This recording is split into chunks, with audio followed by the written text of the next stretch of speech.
Welcome back to the Dean Obeidallah show. I'm laughing because the next guest is someone I know.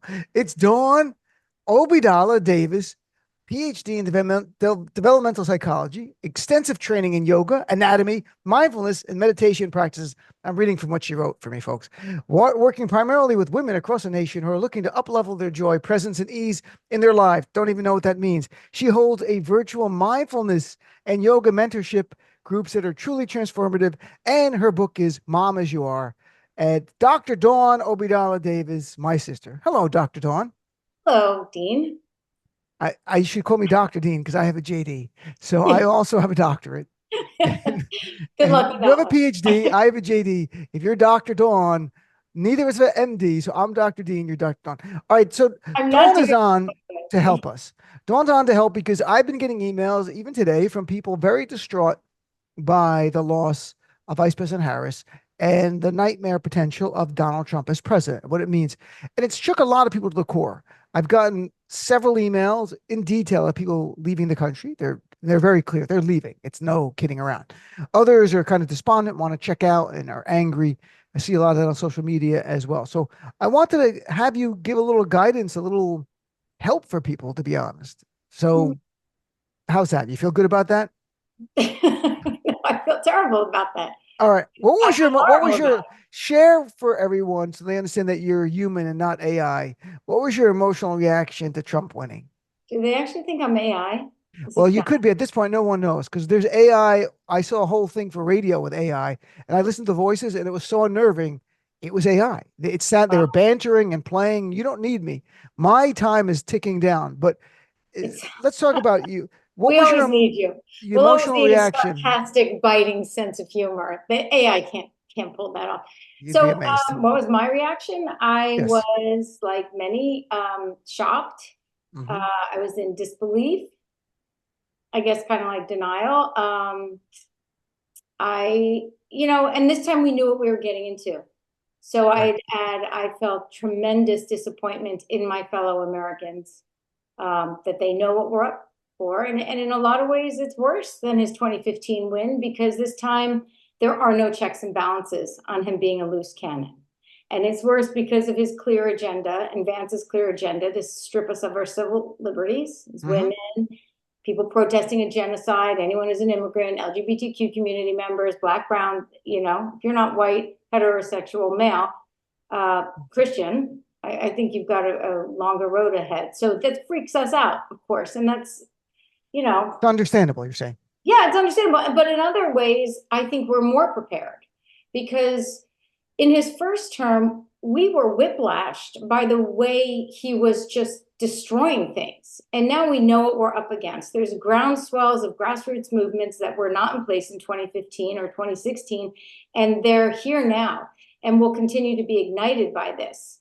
And a lot of people are rolling up their sleeves, and I get the impetus to leave the country. In fact, your brother-in-law just said to me, "Should we leave the country?" I get the pull, and I also get the feeling of fight. Like we got to fight, and this is not the first time in history that Americans have had to fight for what they need and Hmm. what they want. And so ultimately, I think it'll bring about good change, but it's going to be hell getting there. We know who he The, is. He's tired. He's right. hyperbolic. He's platitudinal. So a lot of big words. What about this? Giving people context, is it helpful? For example, I was pointing out today that while it's true Donald Trump got a majority of the votes and won the popular vote, the turnout was only 65%.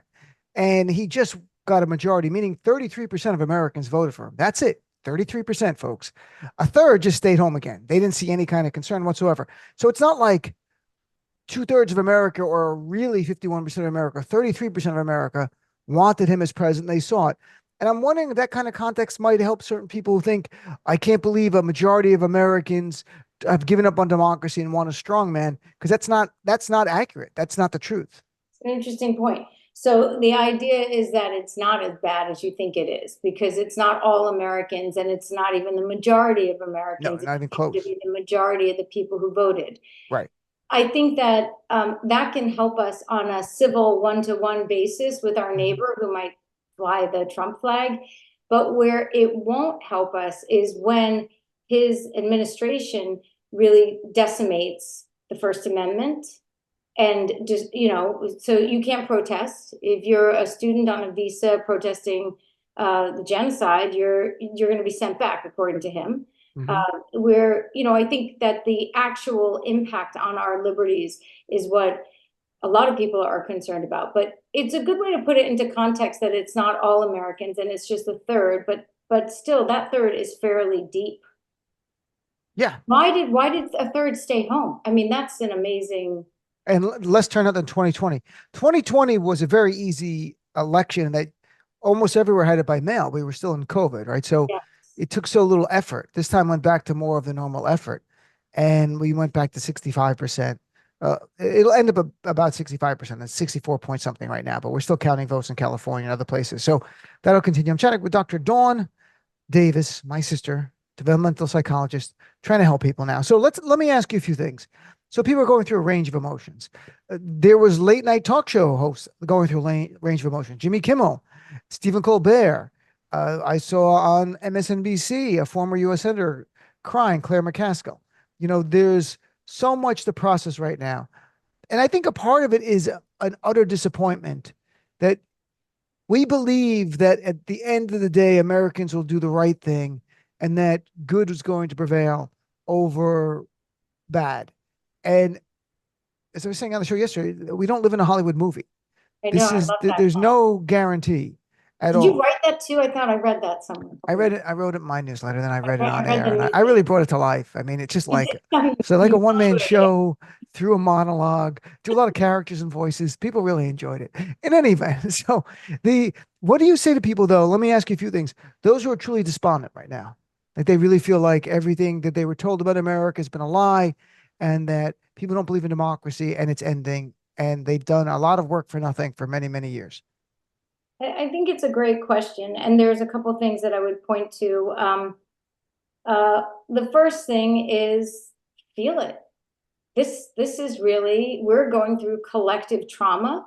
We're going through collective grief, and it's okay to be despondent and to feel horrible right now and sad and disappointed and discouraged and all of it. And it's, giving yourself space and grace to feel what's coming up is actually the way to keep your nervous system balanced. Hmm. And there's studies that show that our emotions literally will only last in our physiology for 30 to 60 seconds. We keep it in place by thoughts and we ruminate and we go over and over. But if we can say, okay, I'm feeling this, where do I feel it in my body? And that's a really important technique where you feel it somatically. So if you're saying, okay, I feel, let's say, anxious, right? Right. Anxious about what's to come. And then you take a deep breath in and you go, all right, where's the somatic component? Where do I feel this anxiety in my body? Okay, I feel it in my gut. Like I feel it right Right. above the belly button. Mm-hmm. That's so then you would want to stay with it and breathe into it. What that does is Hmm. it ventilates it and it literally gives you more opportunity to work with a parasympathetic nervous system where you're a little more relaxed. It also does something that can be really helpful. As I mentioned, we're in collective grief. And part of that is, and collective trauma. Part of the trauma is that we can't believe this is happening. The other piece is Right. he really is a avatar for an abuser. I mean, listen to his Hmm. words. We're gonna take care of women whether they like it or not. Like what? What is that? And we know he's a known rapist, etc. So, and and not only is he an abuser, but he's one that's tolerated and celebrated by millions of people. So this freaks people out. So what I'm getting at is when you've got someone in your consciousness that embodies that, any little abuses, and most of us over 40 have had abuses. I know you're not 40 yet, but one day you'll understand this. Mm-hmm. That it connects back to these earlier traumas. And the trauma could be you were left in the car too long, or the trauma could be something profound and deep and really problematic that changed your life. And so when it connects back to that, our work then as conscious people is to distinguish what is happening now, what is the Mm-hmm. trauma we're experiencing now from what it's activating from the past. And your best Oh. portal in, your best doorway into that is feeling where it is in your body, letting your body feel it Interesting. and then moving through it. Otherwise, we're just activated, you know, and I've been there. Gosh, I've lived there for decades, and it's not great, and it's not great for our nervous system. So that you're continually anxious or upset? Is that what you're saying? Like if you stay in that, No, well, so if you don't do that work of parsing out what's today's trauma right? from what was the past trauma, what happens is you begin to blur what your experience is, and it infuses the current trauma with all of the unresolved stuff from our past. And Oh, therefore, we can't see without a tremendous distortion. And that's when we start getting really sleepless, anxious all the time, real short fuse, you know, we just lash out, or hmm. we look for opportunities to dig our heels in and to really give someone a hard time. That part of that is because it's an unresolved something that really is coming up. It's a wound that's saying, can you please pay attention to me? That's interesting. I'm chatting with Dr. Dawn Obeidallah Davis. And where does day drinking come into all this? Is there is there morning 10 drinking, a.m. day drinking, afternoon, evening drinking, a lot of different Oh, drinking going on. whiskey. So people who feel despondent, they feel anxious. So leaning into it, breathing into it, being aware of it, I guess, is Mhm. important, right? So what about those people who are saying they're almost in denial? They don't want to hear any of it. They don't want to feel any of it. They're like, I'm done. I'm just done with politics Yep. and I've gotten those emails. I'm not doing anything more. I've worked on it, and apparently Americans don't care, so I'm leaving. Well, what do you say to them? Because we need them. Because if we don't, America becomes Florida. And what I mean is that a lot of the liberals just got outnumbered by the conservatives and started just to kind of give in. And then more and more conservatives move there, and Republicans move there. So now Florida went from a blue state to a purplish state to a red state because of demographic change, that people on the right came in and felt more comfortable, and little by little people on the left got more and more quiet. You get no success after a while, you just kind of check out. So that's what's happening in Florida. We don't want America to become Florida where people just leave, like, or they just check out and they become part of the third that don't vote, they don't get engaged. The Republicans just run up the score everywhere. It would just be unreal. So any suggestions for how to reach someone who really does care a lot about politics? They've been engaged for a long time, but after this election, they're like, I've had enough. Yeah, it's such a great question. You've heard of the concept, and I'm sure that your listeners have, called learned helplessness.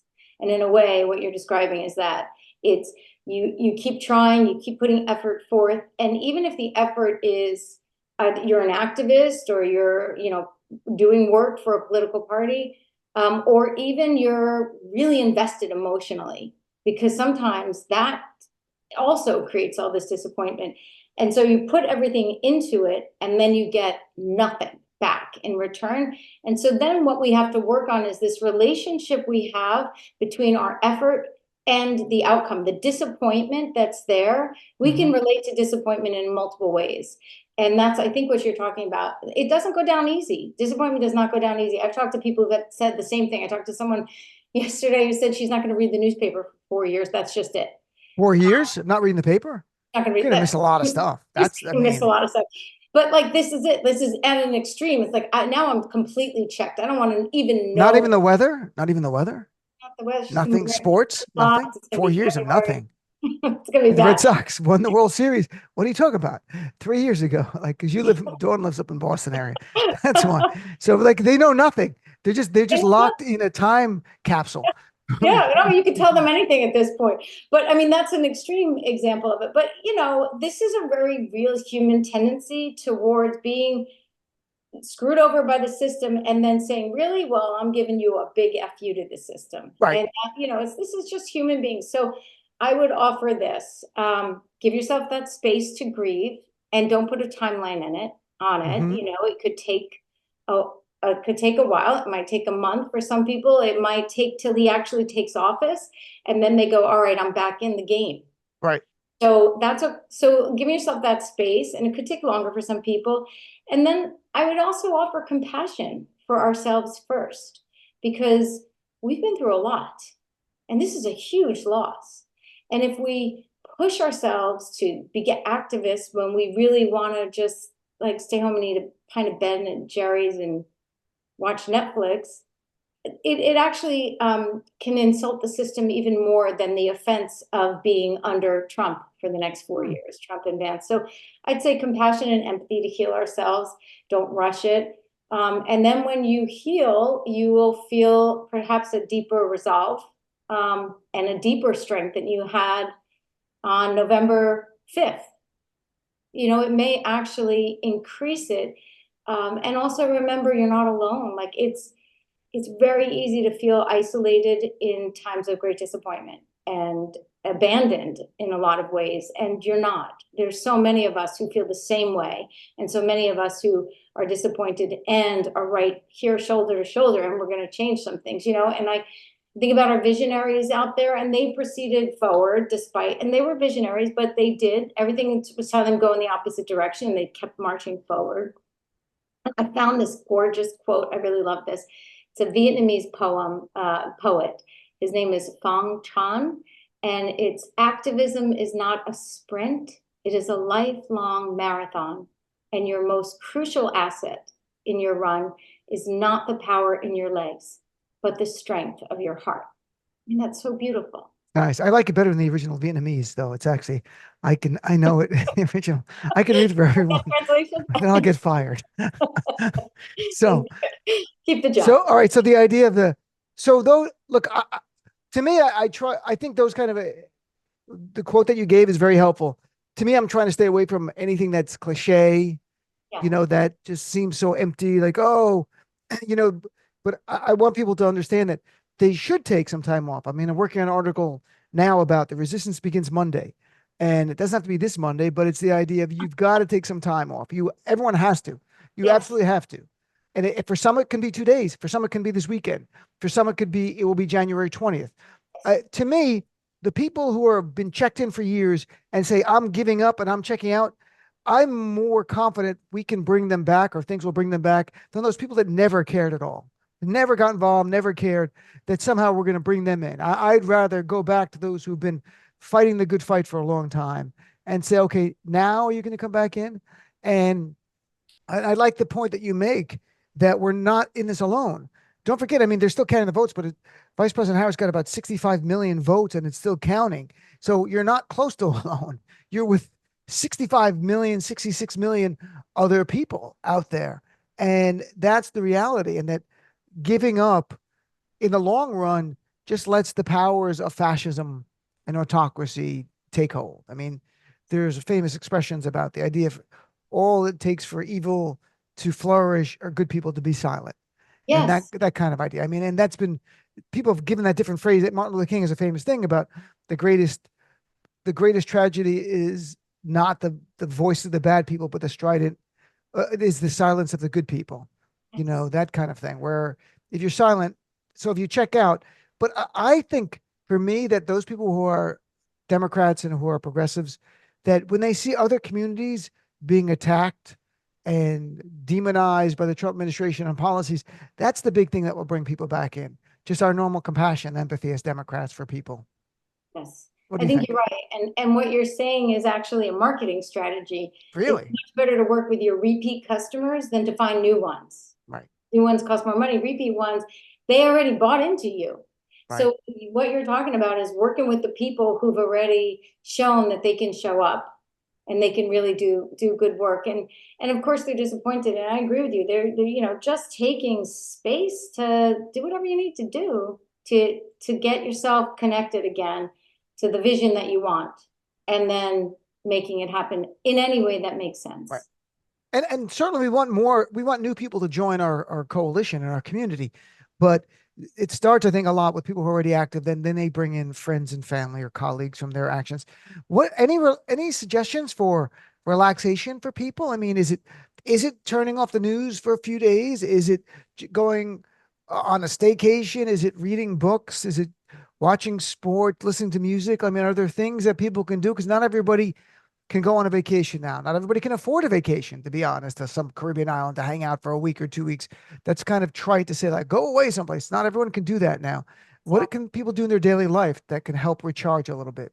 Yeah, it's a beautiful question because we have to take care of ourselves, Right. right? First, our own bodies and then each other. So I would say that it's critical to relax and recharge. It's essential, and you can do it so simply and completely for free. You can take 5 full breaths in and out, Hmm. and that actually begins to get your dorsal vagal system to quiet down, and it brings you back into a place of, yeah, I see you doing it now. This I is mean, one. I'm yeah, gonna you did save the one, others. and It's how that like your Beetlejuice. exhale, I don't want to do all three at the same time. yeah, I'm you gonna might do fall. one. Your I'm gonna do exhale's a just little a sharp. short. We can work on that at Thanksgiving, because I noticed that, yeah, you got to Okay, lengthen. work on it. And Okay. one quick thing, if you're feeling anxious, a really quick way to work with that, very simple, is you take your breath in, and then your exhale is twice as long as your inhale. Take a breath in and the exhale twice as long, and that is If you kind of. take a breath in, count it, like Hmm. 3, 4, 5, and then exhale 6 or 7, You 6, know what 8. I recommend for people too is there's online relaxation tapes which are for free. They're Yes. online relaxation stuff that for years I used to listen to before went on a plane because I was getting anxiety about flying. It was a Yeah. deeper issue I learned later, like that kind of thing. Like these always things manifest of a symptom of something deeper for whatever it was. And I think it was more about claustrophobia than actually crashing. I wasn't ever fearful of crashing. I mean, what can I do about that? You know, but in any event, the relaxation tapes when I started to do them more and more, I found that as soon as I started hearing the first chimes of it, my body already began to start Yes. the process after you did it for a bunch of times. Like your body's Pavlovian already, dog. I'm sorry? Your Pavlovian dog.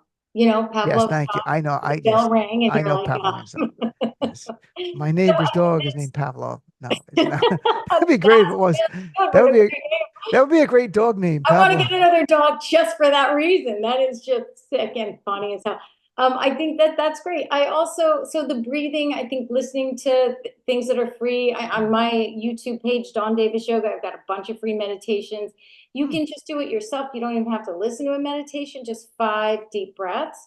You could do a routine, and I would actually recommend that you do some sort of a daily habit when things are not at fever pitch. Right. What you're training your mind to do is to disrupt the chemical interactions between the mind's intensity and then the body's grabbing it and taking it off, and it feeds on itself. So when you do things like that on a daily basis, you begin to retrain your brain and your body so that you can actually stay more balanced in the face of just someone cutting you off in traffic or someone writing a nasty email.